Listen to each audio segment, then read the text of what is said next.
تو اللہ کے نبی اس قدر غمگین ہوئے، غم زدہ ہوئے، اور راوی کہتا ہے کہ اس کے بعد ہم نے اللہ کے نبی صلی اللہ علیہ وآلہ وسلم کو کبھی مسکراتے ہوئے نہیں دیکھا۔ مستدرک الحاکم کے اندر آپ اس کو جا کر پڑھیں 8481 کہ جو اللہ کے نبی نے خواب دیکھا تھا کہ یہ بندروں کی طرح اچھل کود کر رہے تھے، اور پھر مروان کا جو والد تھا حکم، اس کو اللہ کے نبی نے مدینے سے نکال دیا تھا۔ اس کا پتہ یہ نہیں پتہ لوگوں کو، پتہ ہونے کے باوجود بھی اگر لوگ اس کی حمایت کر رہے ہیں تو پھر اللہ ہی حافظ ہے تم لوگوں کا۔ تو پھر جب سیدنا صدیق اکبر کا دور خلافت آیا، سیدنا عثمان نے بہت زور لگایا کہ انہیں واپس بلا لیا جائے، لیکن انہوں نے کہا جو اللہ کے نبی نے کر دیا میں اس کو کیسے پلٹ دوں۔ سیدنا عمر کے دور میں بھی سیدنا عثمان نے زور لگایا کہ کسی طرح انہیں بلا لیا جائے، لیکن نہیں بلایا گیا۔ بالآخر جب سیدنا عثمان خود خلیفہ بنے تو پھر انہوں نے حکم مروان جو تھا، مروان بن حکم، ان کو مدینہ بلا لیا واپس۔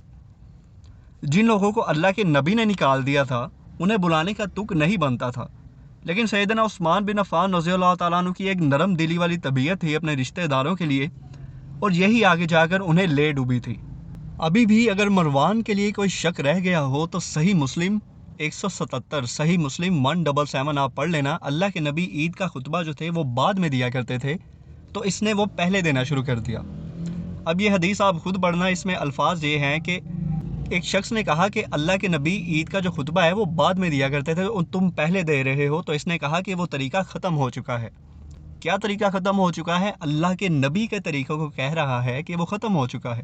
اور بہت ساری حدیثیں ہیں، میں ساری اب اس میں مینشن نہیں کر سکتا۔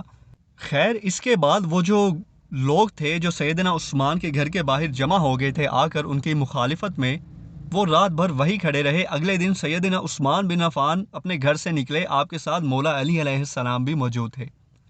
آپ نے نماز پڑھائی اور پھر منبر پر چڑھ کر آپ نے فرمایا کہ میں ہی وہ عثمان بن عفان ہوں جس نے سب سے پہلے حبشہ کی طرف ہجرت کی تھی۔ میں ہی وہ عثمان بن عفان ہوں جسے ذوالنورین کہا جاتا ہے۔ میں ہی وہ عثمان بن عفان ہوں کہ جب مسجد کی جگہ بڑھانی تھی اور جگہ کم پڑ رہی تھی تو میں نے اللہ کی راہ میں زمین خرید کر دی تھی، اور آج تم لوگ میرے ہی خلاف کھڑے ہو چکے ہو۔ اس طرح انہوں نے کچھ باتیں بیان کی وہاں پر۔ ابھی عثمان بن عفان رضی اللہ تعالیٰ عنہ بات کر ہی رہے تھے کہ محمد بن ابی بکر بیچ میں ہی بولنا شروع ہو گیا اور انہیں ٹوکنے لگا، تو مولا علی علیہ السلام غصے سے بولے کہ یہ امیر المومنین ہے اور اس وقت وہ خلیفہ بھی ہے، اور وہ اللہ کے نبی کے منبر پر کھڑے ہو کر بات کر رہے ہیں اور تم انہیں ٹوک رہے ہو۔ خیر، یہ لوگ باز پھر بھی نہیں آئے اور پھر سے نعرے لگانے لگے، اور پھر سیدنا عثمان بن عفان رضی اللہ تعالیٰ عنہ خاموش ہو گئے، اور مولا علی علیہ السلام نے ان کے پاس جا کر ان سے کچھ کہا کہ شاید انہیں یہی کہا ہوگا کہ اب آپ گھر چلے جائیں۔ تو عثمان بن عفان رضی اللہ تعالیٰ عنہ نے رسول اللہ صلی اللہ علیہ وآلہ وسلم کے کچھ الفاظ جو تھے وہ بار بار دہرانے لگے۔ اس کے بعد یہ لوگ پھر اگلے دن ان کے گھر کے باہر انہوں نے محاصرہ کر لیا اور جمع ہو گئے۔ اب یہاں پر مولا علی علیہ السلام نے امام حسن علیہ السلام کو سیدنا عثمان کے گھر کے دروازے کے باہر کھڑا کیا ان کی حفاظت کے لیے۔ اب یہاں پر مجھے پھر اس قدر غصہ آیا، آپ دیکھیں، ایک تو سیدنا امام حسن علیہ السلام کا کریکٹر کسے دیا، اور پھر اس شخص کا قد بھی نہیں ہے، وہ اتنا چھوٹا ہے قد میں، اور پھر دکھایا جا رہا ہے کہ وہ سیدنا عثمان کے گھر کے باہر کھڑا ہے اور ایک خبیث شخص آ کر انہیں گھور رہا ہے۔ مطلب سبحان اللہ، سعودیہ والوں کو کچھ شرم کرنی چاہیے تھی۔ ان سے اچھی سیریز تو قطر نے بنا دی تھی کہ معاویہ اور حسن ابن الحسین، معاویہ اور حسن حسین ایک سیریز ہے قطر والوں نے جو بنائی تھی، اس میں جو امام حسن علیہ السلام کو فلمایا گیا وہ اس شخص سے لاکھ گنا بہتر تھا۔ مجھے نہیں پتا کہ سعودیہ والے ایسا کیوں کر رہے ہیں، اگر تو یہ بغض اہل بیت کے اندر یہ سب کر رہے ہیں تو یہ بہت ہی غلط بات ہے۔ اہل بیت کے جتنے بھی شہزادے تھے ان سے حسین اور خوبصورت کوئی بھی نہیں تھا، اور پھر انہوں نے ایک تو کریکٹر کیسا لیا، اوپر سے اس کی ہائٹ دیکھیں، اور پھر سیریز میں دکھا کیا رہے ہیں کہ امام حسن علیہ السلام کو ایک شخص گھور رہا ہے کھڑے ہو کر، اور پھر ابو موسیٰ اشعری آ کر اس کو لے جاتے ہیں، اور پھر محمد بن ابی بکر انہیں گھورنے لگتا ہے۔ یار تھوڑی سی عقل کو تو ہاتھ مارو، سعودیہ والوں کیا دکھا رہے ہو؟ مولا علی علیہ السلام کے شیروں کو کوئی گھورنے کی جرت کر سکتا تھا؟ اتنی بھی سینس نہیں ہے سعودیہ والوں میں، تھوڑی شرم کر لو۔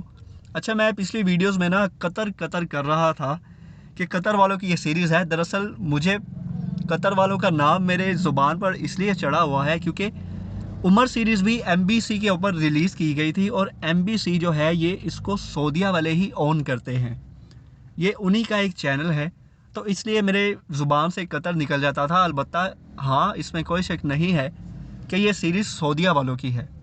قطر والوں نے جو سیریز فلمائی تھی اس میں آپ دیکھ سکتے ہیں کہ امام حسن علیہ السلام کا جو کریکٹر ابھی آپ سکرین پر بھی دیکھ رہے ہوں گے وہ اس کی نسبت بہت زیادہ بہتر تھا، اور اس میں واقعتاً حقیقت پر وہ سیریز بنائی گئی ہے، جو کچھ حدیثوں کے اندر اور روایات کے اندر آیا ہے وہی کچھ دکھایا گیا ہے۔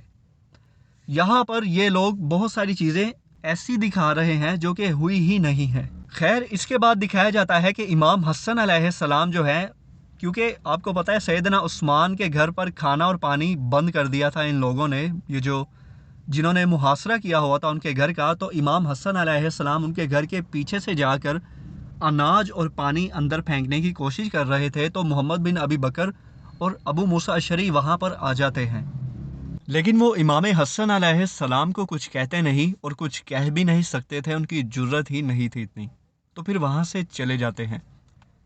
اس کے بعد سیدنا عثمان بن عفان اپنی چھت پر آ کر ان کو مخاطب کرتے ہوئے کہتے ہیں، تم لوگوں کو یاد ہے جب مسجد کے لیے زمین درکار تھی تو میں نے اللہ کی راہ میں زمین لے کر دی تھی؟ تم لوگوں کو یاد ہے مدینہ کے پاس ایک کنواں تھا، جبکہ تم لوگ پانی کے لیے باہر جاتے تھے تو میں نے وہ کنواں خرید کر اللہ کی راہ میں دیا تھا، اور آج تم لوگ میرا ہی پانی بند کر رہے ہو؟ تو یہ کچھ دردناک باتیں ہیں جو کہ میں بیان نہیں کر سکتا، یہ آپ پڑھ لیجئے گا، موجود ہیں ساری سیدنا عثمان کی بائیوگرافی میں۔ اور ان لوگوں کو پھر بھی شرم نہیں آئی کہ سیدنا عثمان خود آ کر ان سے کہہ رہے تھے کہ میں نے یہ کیا ہے اور تم لوگ میری ہی جان کے دشمن بنے ہوئے ہو۔ خیر، اس کے بعد وہ واپس اندر چلے جاتے ہیں، لیکن وہ لوگ وہیں پر ڈٹے ہوتے ہیں۔ اس کے بعد آخر میں دکھایا جاتا ہے کہ سیدنا عثمان بن عفان رضی اللہ تعالیٰ عنہ کے گھر کے اندر داخل ہونے میں کچھ لوگ کامیاب ہو جاتے ہیں۔ ان لوگوں نے نقاب کیے ہوتے ہیں، ان کا آج تک کسی کو نہیں پتا کہ وہ کون لوگ تھے جنہوں نے سیدنا عثمان کو شہید کیا تھا۔ تو سیدنا عثمان بن عفان رضی اللہ تعالیٰ عنہ اندر بیٹھ کر قرآن پاک کی تلاوت کر رہے ہوتے ہیں، تو دروازے توڑ کر یہ خبیث لوگ اندر داخل ہو جاتے ہیں، اور پھر سیدنا عثمان کو کس طرح مظلومانہ شہید کیا گیا، اس پر جو بھی حدیثیں موجود ہیں، یہ انشاءاللہ میں ان کی بائیوگرافی میں ایک ویڈیو بناؤں گا، اس میں آپ سے شیئر ضرور کروں گا۔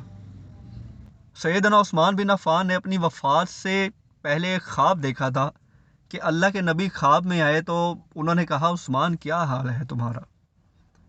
تو سیدنا عثمان نے کہا، یا رسول اللہ، آپ کی امت نے میرا پانی تک بند کر دیا ہے، مجھے پانی بھی نہیں پینے دیا جا رہا۔ ان لوگوں پر اللہ کی لعنت، اللہ کے فرشتوں کی لعنت، تمام لعنت کرنے والوں کی لعنت۔ تو آپ صلی اللہ علیہ وآلہ وسلم نے کہا، عثمان آج روزہ میرے ساتھ افطار کرنا۔ تو اسی دن پھر وہ شہید ہو گئے تھے سیدنا عثمان۔ ان کا پانی 40 دن تک ان کا پانی بند رکھا گیا ہے، آپ اندازہ لگا سکتے ہیں۔ تو یہی آخر میں فلمایا گیا ہے کہ کچھ نقاب پوش لوگ ان کے گھر کے اندر داخل ہونے میں کامیاب ہو جاتے ہیں اور پھر انہیں شہید کر دیا جاتا ہے۔